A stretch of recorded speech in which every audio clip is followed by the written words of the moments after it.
सेहत बख्श सब्जियों वाला आमलेट जल्दी और आसान नाश्ता। अगर आप नाश्ता में कुछ मज़ेदार और सेहतमंद बनाना चाहते हैं तो ये हेल्थी वेजी आमलेट ज़रूर आजमाएं। रंग बिरंगी सब्जियों से भरपूर ये आमलेट सिर्फ चंद मिनट में तैयार हो जाता है और दिन भर तवानाई फराहम करता है।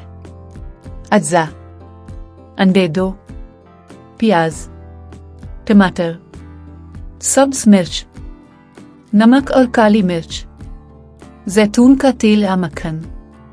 तरकीब: एक प्याले में अंडे तोड़कर अच्छी तरह फेंट लें। इसमें बारीक कटी हुई सब्जियां, नमक और काली मिर्च शामिल करें। एक फ्राइंग पैन में जैतून का तेल गर्म करें। अंडे का आमेज़ा डालें और दरमियानी आंच पर पकाएं।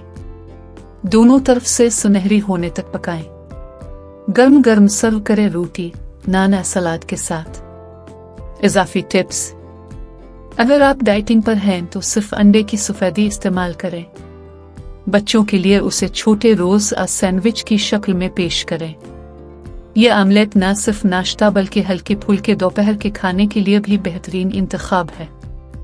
इस रेसिपी की खास बातें: जल्दी तैयार होने वाला, विटामिन और प्रोटीन से भरपूर। मज़ीद मज़ेदार और आसान रेसिपीज के लिए चैनल को सब्सक्राइब करना ना भूलें।